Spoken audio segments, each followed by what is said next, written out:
Hello everyone welcome to संगीत education जुक्त 3 नाम लेखा को नहीं आसी आउ किसी नुआ अपडेट कौन रही से अपडेट वीडियो मतलब मैं कहबी कि ता पूर्व वीडियो को लाइक करी चैनल को सब्सक्राइब करी पाखे बेल आइकन को प्रेस करी ऑल क्लिक कर रखिबा जमार भूलंती चलते वीडियो को स्टार्ट करबा।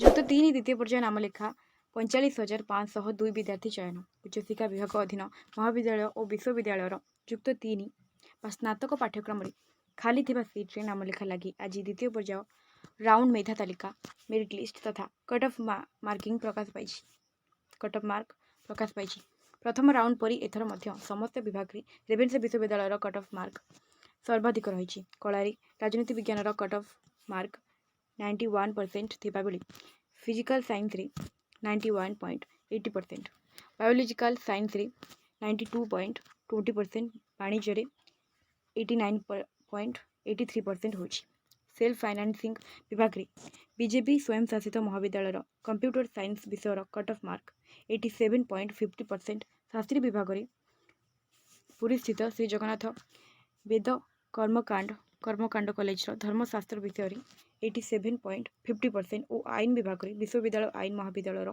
5 वर्षिया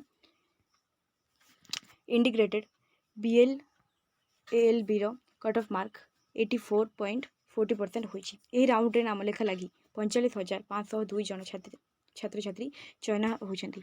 कला विभाग रे सर्वाधिक 23,996, विज्ञान रे 17,193, वाणिज्य रे 2,757, सेल्फ फाइनान्सिंग रे 1,309, शास्त्री रे 200 और आईन पाठ्यक्रम रे नाम लेखा लगी 47 जन छात्र छात्री योग्यता अर्जन करछन्ति। सेमानक मध्य 20,031 जन छात्र और 24,468 जन छात्री और 3 जन किन्नर रही योग्य विवेचित छात्र छात्री जून 23 तारीख पूर्वाह्न 10टा ରୁ 25 तारीख अपराह्न 5टा मध्य उच्च शिक्षानुष्ठान रिपोर्टिंग करेंगे।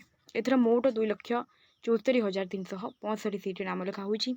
प्रथम पर्यायर नाम लेखा 2,65,590 जन आवेदन करथिले। प्रथम राउंड रे 1,75,722 जन चयन होइथिबा बेले